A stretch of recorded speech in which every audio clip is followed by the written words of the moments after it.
예, 안녕하세요. 10월 1일 금요일 짱목과 말씀수다의 시간입니다. 예, 이제 10월이 시작이 돼서 무엇인가 이제 코로나 이후에 그 어떤 꿈들과 또 기대감이 있는 시간입니다. 또 가을도 깊어지고 있는데 여러분들이 말씀과 기도로서 또 우리가 그 힘들었던 그 시절을 잘 보내고 또 우리 믿음을 다시 회복할 수 있는 그런 시간이 되었으면 좋겠고요. 특별히 이번에 이렇게 말씀 수다로 함께 해주신 우리 모든 지체 여러분들을 정말 그분들에게 감사를 드리고 또 저도 또 이렇게 함께 나누게 되어서 처음에는 좀 힘들었지만 굉장히 힘이 되고 또 사랑을 나눌 수 있는 좋은 장소가 되어서 참으로 기쁜 마음이 있습니다. 자, 이제 10월 1일 금요일 짱목과 말씀수다는 미가서 1장 1절부터 7절의 내용의 말씀입니다. 하나님 말씀을 보시겠습니다. 유다의 왕들 요담과 아하스와 히스기야 시대의 모레셋 사람 미가에게 임한 여호와의 말씀, 곧 사마리아와 예루살렘에 관한 묵시라. 백성들아, 너희는 다 들을지어다. 땅과 거기에 있는 모든 것들아 자세히 들을지어다. 주 여호와께서 너희에게 대하여 증언하시되 곧 주께서 성전에서 그리하실 것이니라. 여호와께서 그의 처소에서 나오시고 강림하사 땅의 높은 곳을 밟으실 것이라. 그 아래에서 산들이 높고 골짜기들이 갈라지기를 불 앞에 밀초 같고 비탈로 쏟아지는 물 같을 것이니 이는 다 야곱의 허물로 말미암으며 이스라엘 족속의 죄로 말미암음이라. 야곱의 허물이 무엇이냐? 사마리아가 아니냐? 유다의 산당이 무엇이냐? 예루살렘이 아니냐?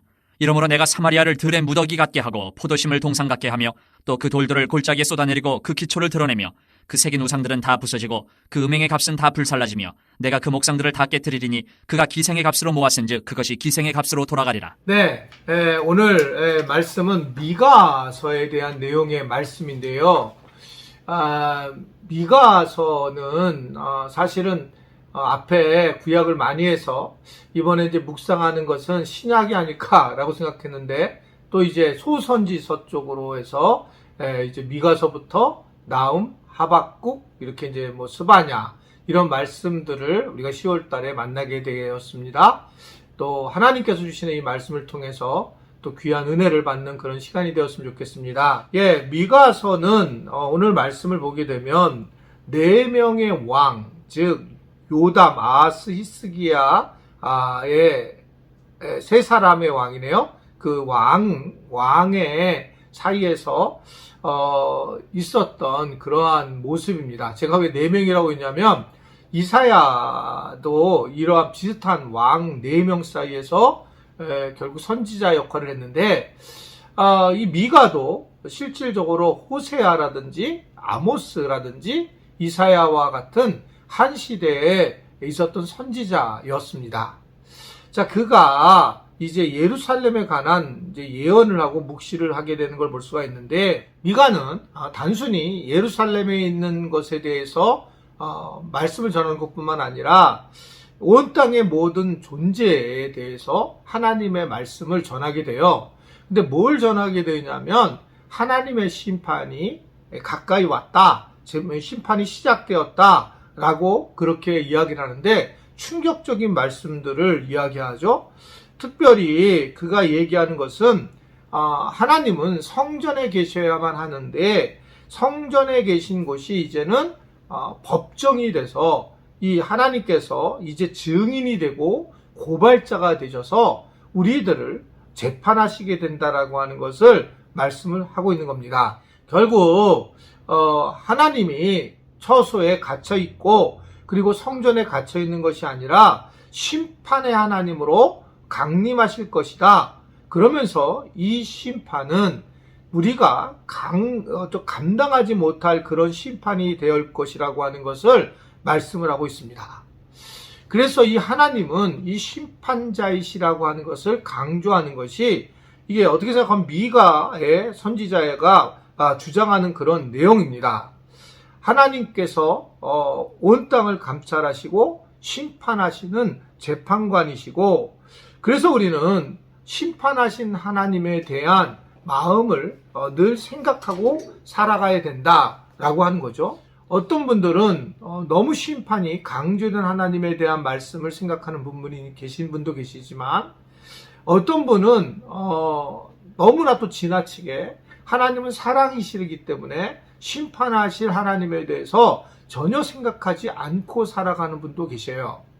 그런데 우리가 분명히 알아야 될 것은 우리가 죽고 난 이후에 하나님은 심판주라고 하는 것으로 우리를 분명하게 대할 거라고 하는 걸 말씀을 하고 있습니다.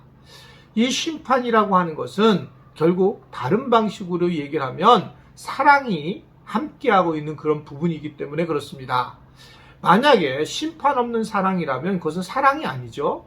심판을 하지만 내가 사랑한다라고 하는 것이 진정한 사랑의 모습인 것을 알 수가 있습니다. 따라서 우리는 심판하실 주님 앞에 서 있을 준비를 늘 해야 되고 깨어서 어떻게 이 땅에서 살아가야 될 것인가를 잘 준비하는 것이 매우 중요하다라고 볼 수가 있습니다. 문제는 우리가 생각하는 이 처소, 즉 성전이 법정이 된다라고 하는 그러한 미가의 놀라운 예언의 말씀이에요. 그리고 하나님이 그 법정에서 증언을 쓰신다라고 하는 것, 잘못된 것에 대해서 분명하게 판단을 내린다라고 하는 것을 말씀을 하고 있는 것입니다. 우리는 우리의 생각에 항상 하나님께서 심판하실 하나님은 우리가 잊어버리게 되고 늘 우리의 생각에 성전은 하나님이 우리에게 평강을 주신다라고 생각하지만 장소적 개념보다 하나님과 어떻게 관계를 하는 관계적 개념이 훨씬 중요하다는 것을 다시 한번 느끼게 되는 거예요. 우리는 자꾸 뭔가 장소를 생각하잖아요. 근데 이 장소를 깬 사건이 이번 코로나 사건이죠. 하나님은 어찌됐든 장소적인 예배를 드리는 것에 대해서 다시 돌이키라고 하는 메시지를 우리에게 분명하게 저는 주고 있다고 생각을 해요. 물론 이 현장에서 드리는 예배가 너무너무 중요하고 회복을 해야 되겠지만 이 부분은 그렇게 쉽지 않을 거라고 생각을 하게 됩니다.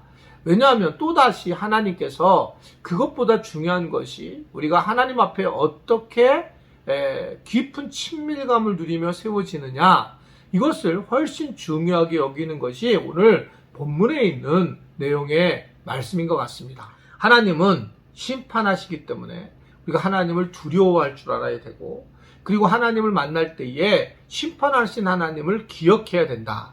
여러분, 그래서 우리 주변에서 나를 힘들게 하거나 또는 함부로 대했던 사람은 하나님이 심판하실 거예요. 우리가 하실 일이 아니라 주님이 그 일을 하실 거라고 하는 것을 말씀하고 있습니다.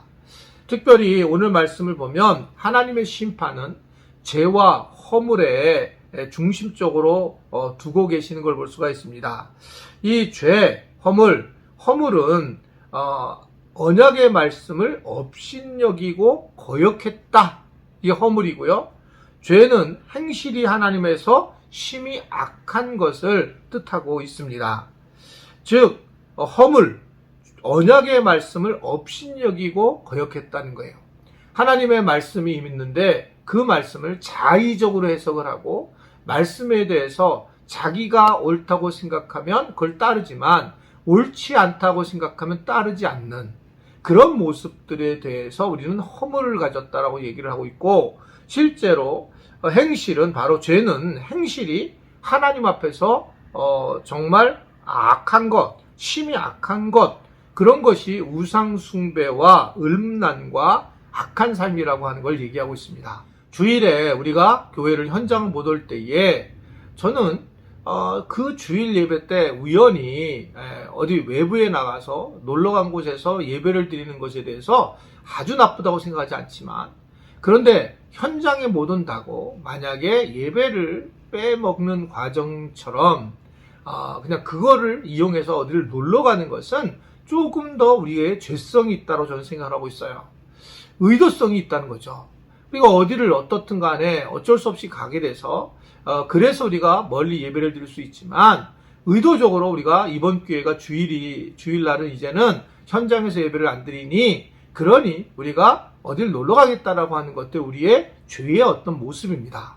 이런 것들을 하나님은 기억하고 계시고 그리고 심판을 하실 것이라고 하는 것을 얘기하고 있습니다. 물론 이게 한두 번 그냥 한 것은 우리가 이해할 수가 있겠지만 이걸 지속적으로, 그래서 여러분 나중에 보게 되면 죄와 허물로 죽었던 예수님께서 우리의 죄와 허물을 대속하셨다라고 바울이 얘기하는 부분도 바로 이 부분입니다.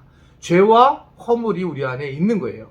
이러한 것들을 주님이 해결해 주셨다라고 말씀을 하고 있는 것입니다. 우리는 심판당에서 마땅할 존재이지만 예수님을 믿음으로 우리가 심판에서 벗어나게 되고 죄와 허물의 죄에서 십자가의 은혜로 해결되었음은 분명합니다. 그러나 우리가 다시 한번 생각해야 될 것은 하나님을 두려워할 줄 알아야 되고 하나님은 의로우신 재판장인 것을 알고 그것을 늘 기억하며 살아가야 한다. 나중에 우리가 하나님 앞에 가서 하나님께 재판을 받는다. 이 사실을 기억하면 이 땅에서 우리가 무엇을 하고 살아가야 될지를 분명히 알 수 있을 것입니다. 이제 10월 달에도 그러한 은혜를 누리며 살아가는 또 우리가 재판장이신 주님을 생각하면서 그러나 복음이 우리에게 얼마나 귀한 것인가를 생각하며 살아갈 수 있는 우리 모두가 될 수 있게 되기를 간절히 바랍니다. 기도하겠습니다. 하나님 아버지 10월이 시작되었습니다. 이제 이 10월이 시작되면서 이 코로나가 완전히 해결되도록 주님 이 땅을 축복하여 주시고 전 세계를 회복할 수 있도록 주님 도와주시고 그러나 하나님이 얼마나 두려운지를 늘 깨닫고 하나님만을 바라보며 코로나를 의지하지 않고 하나님만을 의지할 수 있는 우리 모두가 되도록 도와주시기를 원합니다. 오늘 말씀 속에서 의로우신 재판장이신 하나님을 기억하고 또한 우리가 죽을 수밖에 없었던 우리가 죄와 허물에서 예수님의 십자가의 보혈의 은혜로 회복되었다는 것을 감사할 줄 아는 우리 모두가 되도록 축복하여 주옵소서. 예수님의 이름으로 기도드리옵나이다. 아멘.